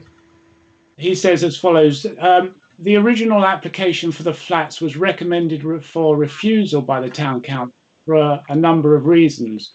But the two main reasons were lack of amenity space for the new properties and lack of parking for both the new flats and the impact on the parking at the old cinema. Both of these issues still remain. I would like to focus on the parking issue as it seems there have been some confusion. Here are some key comments from the Highways response to the initial application, our response and then Highways comments upon the new application which had a parking survey. Highways initial response. The proposal does not provide any car parking spaces within the site, which is contrary to the Council's parking standards. The applicant has failed to provide robust evidence to demonstrate either whether the proposed development could be sustainable as car-free in perpetuity, or the surrounding highway network has sufficient parking capacity to accommodate over parking. Therefore, it is the local highway authority's opinion that the lack of parking within the scheme would lead to more frequent incidents of illegal and inconsiderate parking, thus would lead to problems in respect of highway safety. Our previous comments are below. This last application was recommended for refusal due to the impact on parking and shared bays at the old cinema block of flats. The most recent proposals showed no increase in the spaces provided. A parking survey has been undertaken over a fairly long period of time and shows there to be anything from 2 to 5 spaces available at any visit. However, it has come to light that these spaces are not allocated on first come, first served basis for the residents of the flats. They're actually rented out to individuals for a fee. This completely negates the survey as a measure of demand for spaces. Furthermore, the landlord's spaces are not shown to be retained in the plans, as this area is designated for open space. Councillors considered that the survey was not evidence that there were no parking issues in this location, and would strongly back a refusal on this basis, recommended for refusal. As you can see, we made it pretty clear that the survey was not to be used as a measure of demand for parking, but the Highways Agency obviously didn't see our comments and reserved their obligations based on the survey. Furthermore, NFDC supported the application, stating in their decision several times about the survey and it's showing demand was low for parking. They would suggest that the town centre applications such as this do not need any parking at all, but we would of course strongly disagree. Highways comments summary after survey. In summary of the above, the parking survey submitted by the applicant has shown that there is an average of 5 spaces available in the existing car park, Although this number includes 2 limited use spaces, it should be noted by the NFDC that this is still a shortfall of 6 unallocated spaces recommended. However, subject to the applicant being willing to make available the spaces reserved for landlord use, then the Highway Authority would raise no objection to these proposals. Recommendation: no objection, subject to the applicant willing to make all spaces available. In summary, we believe that the Highway's initial response to the application should remain, as the parking survey was not accurate and the application should be refused on this basis. David Bevan, Tottenham and Ealing Town Council. Thank you, Chairman. Thank you very much, Mr. Kinghorn. Members, I'm going to move to debate. Kate Cressell, you've come up, but I don't know if that was for debate or whether it was a late question. Thank you, Chair. No, my question's been answered. Thank you. Thank you very much.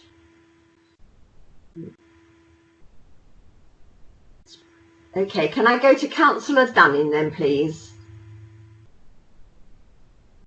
Thank you, Chairman.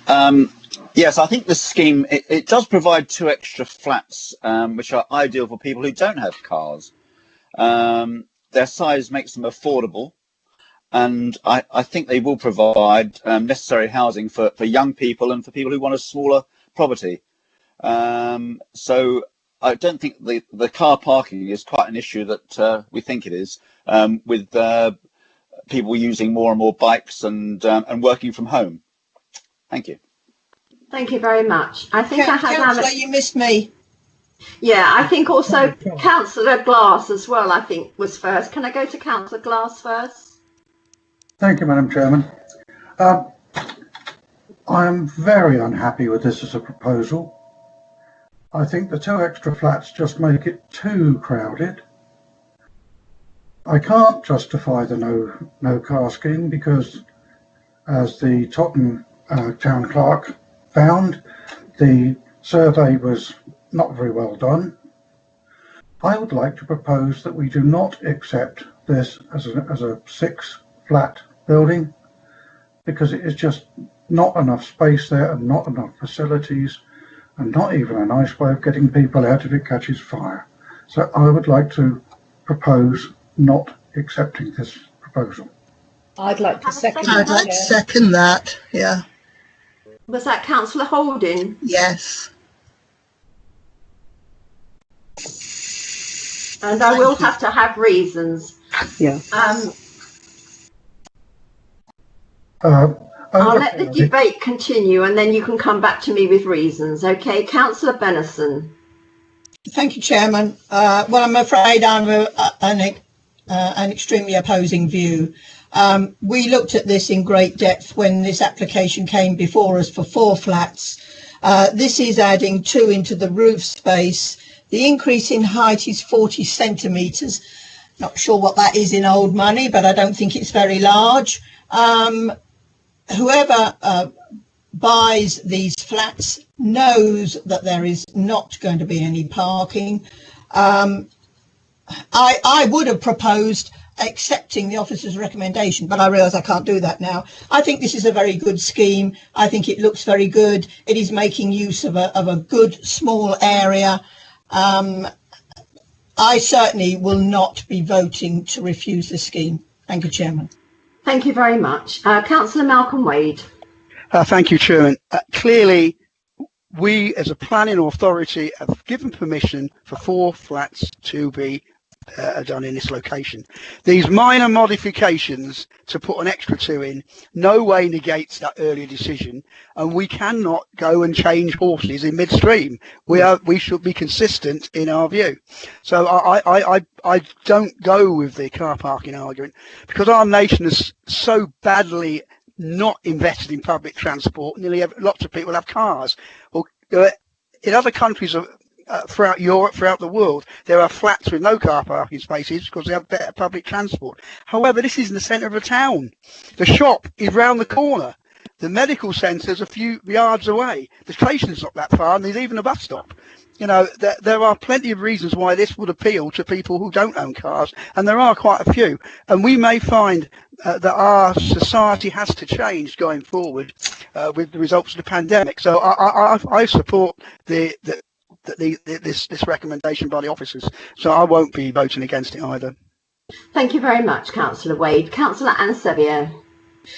Thank you, Madam Chairman. I have nothing to add because Councillor Sue Bennison and Councillor Malcolm Wade have made all the points that I wish to make. Thank you very much. Thank you very much. Did you want to add, Councillor Maureen Holden? Yes, please.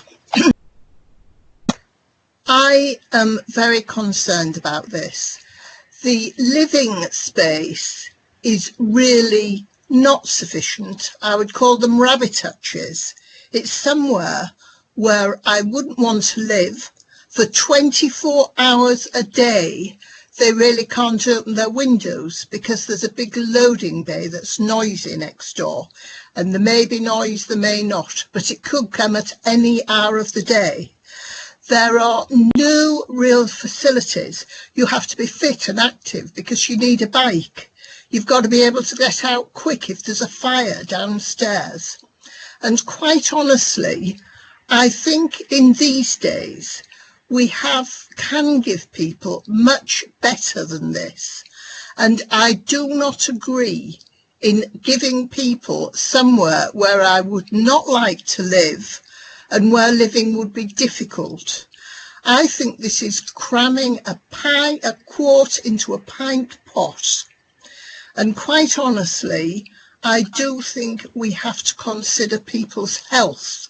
If somebody had depression, for instance, if they were shut up in a space like this for a long period of time, I could imagine it would exacerbate that 10 times over. I do not think this is good living space for people. We can do better. And therefore, I will not be voting for it. Thank you, Councillor Holden. You have made your point. Can I go to Councillor Ann Corbridge, please? Yes, thank you, Chairman. I know this area well. In my previous incarnation, I had many occasions to visit Savoy House. I also had many occasions to visit the old DWP building on the corner of Runbridge Street there, which is not a million miles away, and because it's now mostly adult services, could never park in the area at all, or if I did, it was miles away. I had a fundamental objection to this when it came before, because whatever we say, people will have cars and they will be banking those cars in places where they shouldn't be, because that's the very nature. And we can be very far thinking, and we can say, you know, we're going to cut down on the use of cars. It won't happen in reality. I am going to vote against this because all we're doing by allowing two more properties here is enhancing what I am pretty sure is going to be a problem. Thank you. Thank you, Councillor Corbridge. Members, can we just not keep repeating? And if you have something new to say, we'll continue with the debate. Otherwise, I'm going to close it. Councillor Tony Ring. I think I was next, Chair, but there you go. Are you just going to repeat what you've already said? Obviously not. Would I dare? With you and Chair. Oh, that rhymed. No, I just wanted to concur with Councillor Maureen Holden and Councillor Corbridge. I don't think anyone, I know this area like the back of my hand.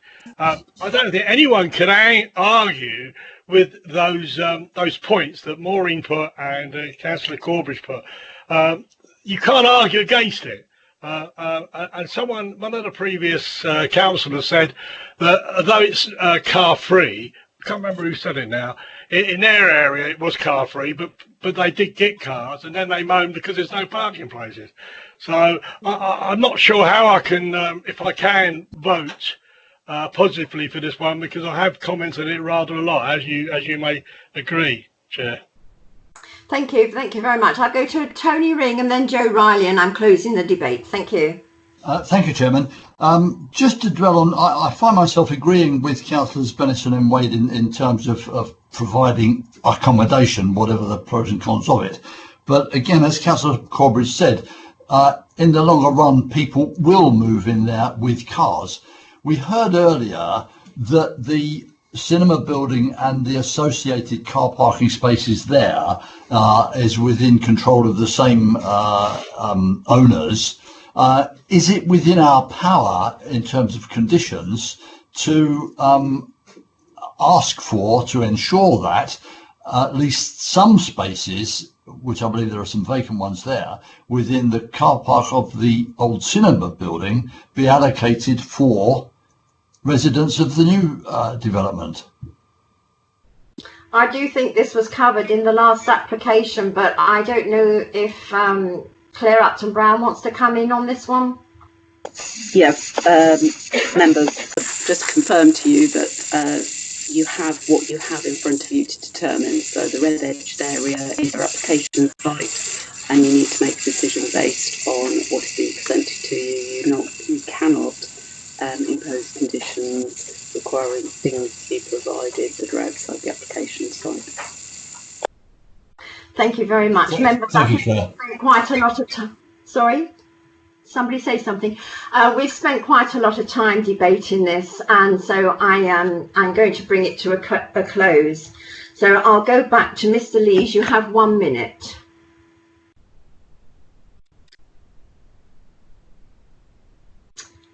Mr. Lees, you have a further 1 minute to speak. Sorry, I'm muted. Thank you very much. I haven't got a huge amount more to add. This clearly hinges on the principle of the car-free development aspect, I think, of the application, which was, as we've acknowledged, was approved on the previous application. The survey that was undertaken previously, whilst the parking is allocated and leased to the other flats, was sought to confirm that there wasn't a parking problem on the site, and that didn't indeed prove that there was capacity on the site at the moment. And actually, having been at the site last week at 8 o'clock in the morning, there were only 2 cars parked. With regards to the size of the flats, these are actually, by current standards, quite spacious. I mean, we have 2-bed flats up to 75 square metres, which far exceeds what most house builders are developing on larger schemes. So I think the quality of the accommodation is good. The design of the flats is good. And we would argue that the principle of the car-free element has been previously accepted. Thank you. Thank you very much. I have seen, Councillor Hopkins, what you've said, but I think that we have covered this debate in full. Sorry if I missed you out. But we have a proposal which has been put forward by Councillor Glass to refuse this application, and that has been seconded by Councillor Holden. So that's what we'll be voting on now. So we'll be voting. Chair, we need reasons first. Yes. Oh yes, sorry, we haven't got the reasons yet. Can we have reasons, please? Yes. Do you want me or? Councillor Glass, you proposed it. Would you like to put forward the reasons? The additional 2 flats are would cause overcrowding. They're inaccessible in an emergency situation, and the site is already crowded with the 4 we've given it.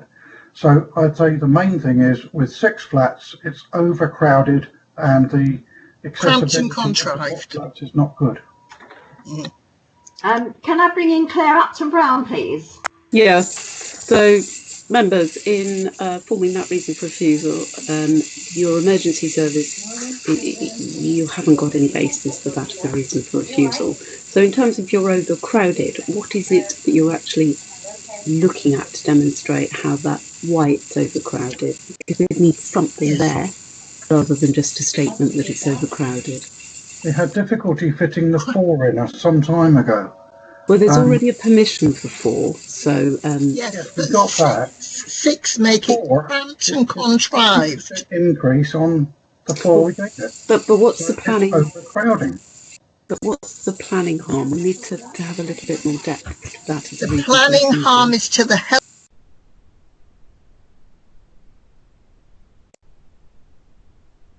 Councillor Glass, can you continue? Yes, I'm just saying that a 50% increase on the 4 that we gave permission for, in my opinion, and I believe other people's opinions, would be overcrowding to a terrific extent. So I'm putting mainly as overcrowding. I don't think that's enough. Claire, can you confirm? I don't think that that's enough. I'm struggling to understand what the planning harm is, and if I'm putting myself in the place of my officers trying to write a appeal statement, it's cramped and contrived.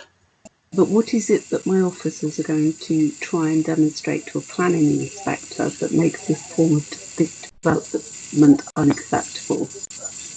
It's too many people in too small a space. It's unhealthy. A balcony is all they've got to look out of.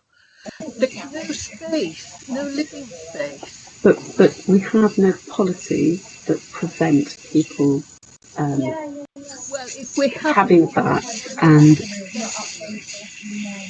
and you've already approved 4 flats on the scheme. But the 4 and 6 are 2 different numbers. 6 is 50% more than 4, and there's only a certain amount of space. If you've got 2 people per flat, they're 2-bed flats. But you could have a family of 4 in there. You get 4 families, 2 adults, 2 kids. It's just too many to fit in that area of space. So are we saying that the proposed development would lack any adequate amenity space and result in a poor quality of accommodation for future occupants? Yes. And also, can we get it in there that 4 flats we've just about accepted? No, we can't get that.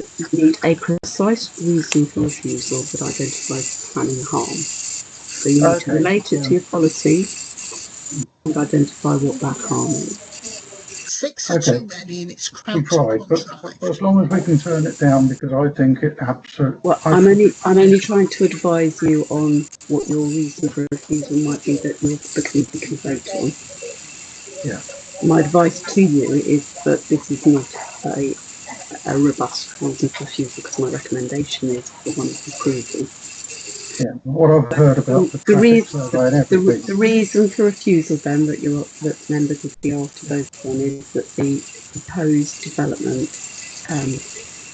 doesn't provide sufficient amenity space. Yeah. I would call it unhealthy living, and that is a separate and would result in a poor quality environment of development. I'd agree with that. Thank you. Okay. Well, shall we put it to the vote and see how it goes then? Okay, so the vote is to refuse. So you will vote for, against or abstain. So Councillor Ann Bellows? Against. Councillor Sue Bennison? Against. This is to refuse. Yes. Sorry. Right, we're voting to refuse. So it's for, against or abstain. So shall I go back to Councillor Ann Bellows? I'm just remembering what she said, that was all. So you're voting to refuse, for or against? Yeah, no, I'm against granting this, yeah.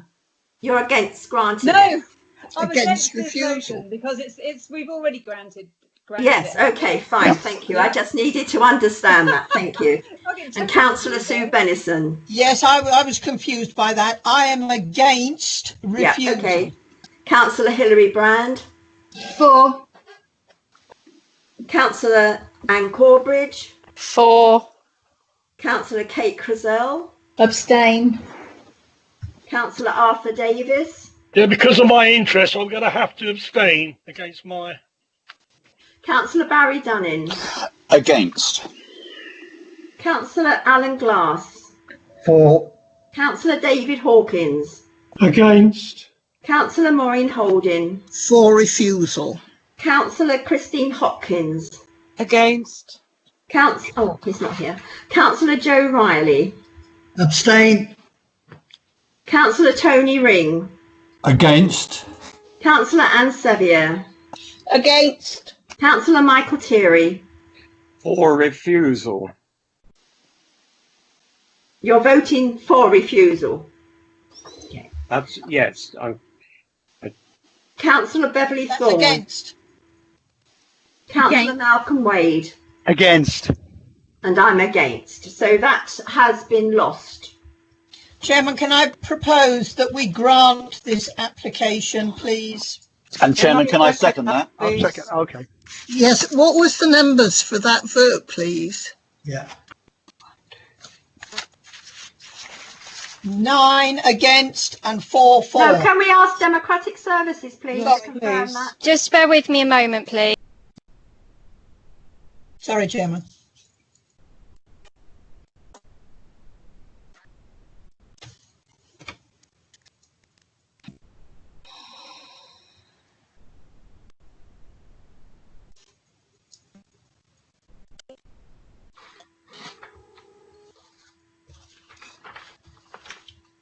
Hello, we've got 9 votes for, 5 votes against and 3 abstentions. Can you confirm that again? I didn't quite hear what you said that. It's 9 against, yes? 9 for refusal. For and refusal. And then I have got 5 votes against and 3 abstentions. Okay. So as I said, that has been... Sorry, it's 9. 5 votes. Just bear with me a moment. It's the other way around, isn't it?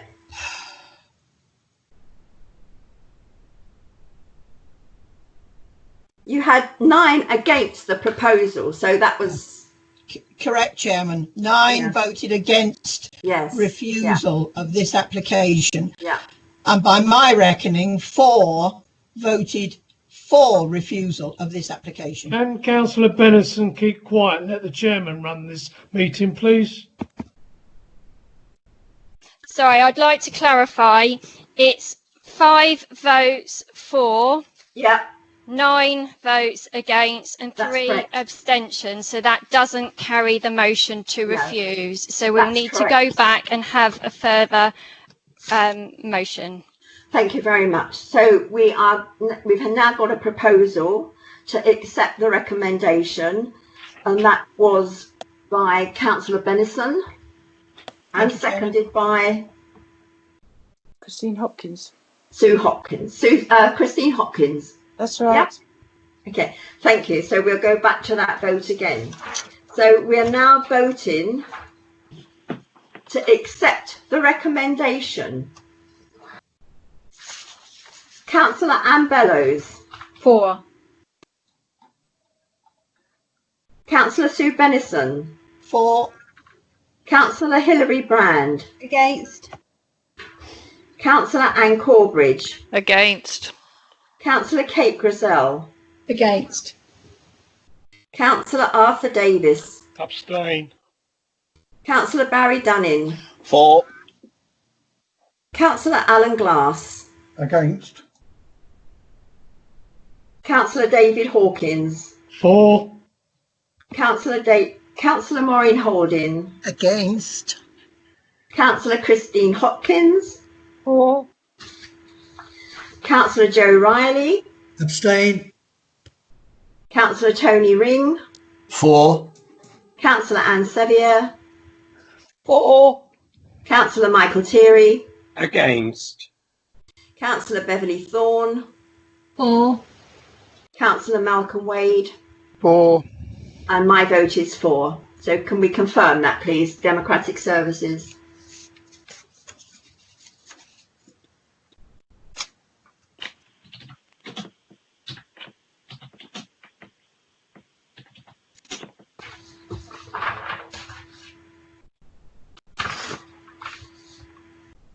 Hello, I can confirm that I have got 10 votes for, 6 votes against, and a couple of abstentions. So that means it carries the motion to approve.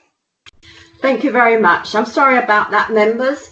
Do you need a 5-minute break before we go on to the last application? No, let's We'll carry on then. Okay. Chair, Joe Riley here. Yeah. Can I be excused from the last planning? I've got an appointment at 1 o'clock, so I've got to go to Lymington. Okay. Okay, fine. Thank you very much. Can that be noted, please? Aye. Okay, members, we'll go on then to the last application, which is 11 Buckstone Close, Everton, Hordle. That's 20/10558, page 33 to 38 on the agenda. I don't think we have any interest on this. So we'll go straight into the presentation. So Kate Cattermole, can you please give your presentation? Thank you. Good morning. Thank you very much. Firstly, we have some updates. Well, there's one update on this. In the body of the report at section 10, under the heading residential amenity, please note where it says the number 10 is to the west of the site, that should read to the north of the site. Thank you very much. Thank you. Right, this is a proposal for ground and first floor extensions. The reason it's come to committee is there's a contrary view with Hordle Parish Council, and the recommendation is to approve. As you can see, this is a site plan which shows the site outlined in red. It's a reasonable sized plot and it backs onto open land. The next slide is the aerial shot. Again, you can see we've got some low profile buildings. Most of them have got pyramidical shaped roofs, and there are a number of roof extensions in the form of dormers to allow for first floor accommodation. Right, these are the floor plans of the proposed. As you can see, it's proposing a 4-bedroomed property with all the bedroom accommodation at first floor. And this shows the existing and proposed elevations and the existing floor plans. As you can see, the property currently has, it's a 3-bedroom property with a single bedroom at first floor, which has been facilitated by a historic roof extension. Obviously, the proposal is to raise the ridge height by 650 millimetres and incorporate some side and rear extensions. So the property, the resulting development will be wider across the plot, but as you can see from the block plan, it isn't excessively deep in comparison to neighbouring properties. It will be retaining a recessive roof form on the front elevation, and with the 2 small dormers on the front, which will be proportionate in size and respect the roof slope. And here we've just got a photograph of the existing bungalow. As you can see on the left hand side, you've got a carport and the porch area on the other side. And this is the rear elevation. As you can see the historic roof extension, which isn't a very sympathetic addition. This is looking to the south. The site is indicated by the red arrow, and as you can see, it indicates the recessive roof forms of the neighbouring properties, which is the prevailing character of the road. And this is looking opposite. As you can see, we've got a bit of variation in style of the properties in Buckstone Close, and you can see some other historic roof additions to facilitate first floor accommodation. This is the site, again, is indicated by the red arrow, so you can see how it would sit within the group of properties. Obviously, it will be going a bit higher, but not excessively so, and as currently it is lower than its neighbouring properties. And this is the final slide I wish to show you. Again, the site is indicated by the red arrow, and you could see how it would sit within the group of properties that it's immediately in relation to. And that concludes the presentation. Thank you. Thank you very much. Do we have any questions, please, from members?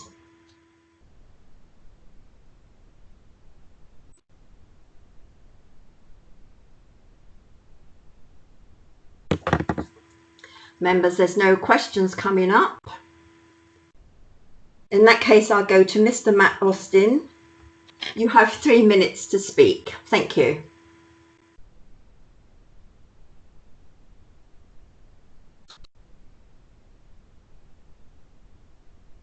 Do we have Mr. Austin?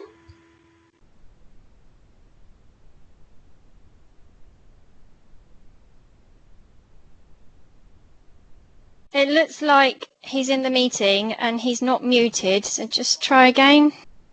Mr. Austin, are you there? You have 3 minutes to speak.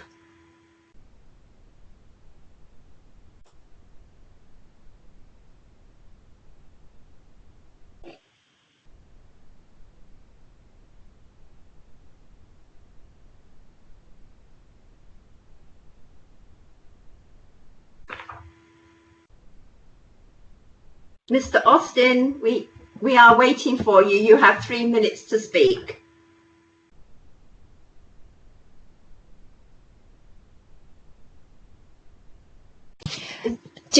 I don't know what's happened. It might be worth adjourning the meeting for 5 minutes so we can work out where he is. Okay. I am aware that some people are having to leave the meeting, so if we can just adjourn for 5 minutes, then no longer. Thank you.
Thank you, members. We are now going to restart the meeting. We had some technical problems, but we can now go to Mr. Matt Austin. You have 3 minutes to speak. Thank you.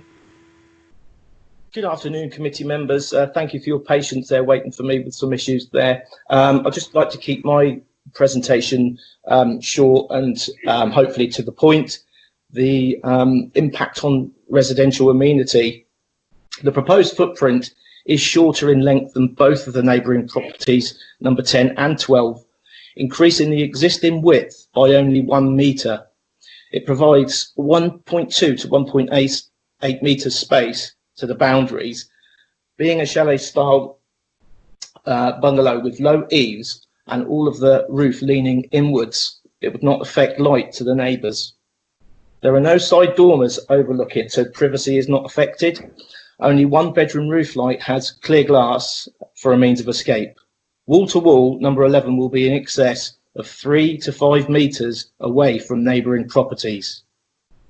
The impact on the local character and appearance of the area, all of Buckstone Close roofs are hipped all around pyramid style. We have managed to achieve that with the revised proposal, with no roof flat sections. The reduction in mass of roof has been significantly reduced from the first application, and any design elements that were not in line with the street scene have been removed. The chalet bungalow would be very well balanced, looking like one whole original design without obvious extensions added at various times. The existing large flat roofed box dormer on the rear that is not in keeping at all would be removed. The roof is raised by 750 millimetres, but in my opinion wouldn't be noticeable and affect the street scene, only showing a 600 by 600 pyramid triangle on top of the existing roof. The site design considerations, a vast amount of time revising and consultation with the planning officer has been made to create the latest proposal, taking into account all of the objections and considerations of the first application. The proposed development will be modestly set on a plot with 75% of the curtilage remaining. That's all. Thank you very much. Thank you very much. Members, does anybody have any questions for Mr. Austin?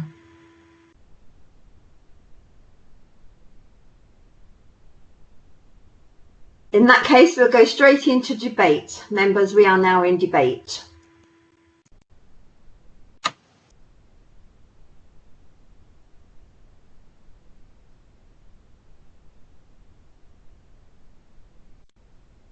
Okay.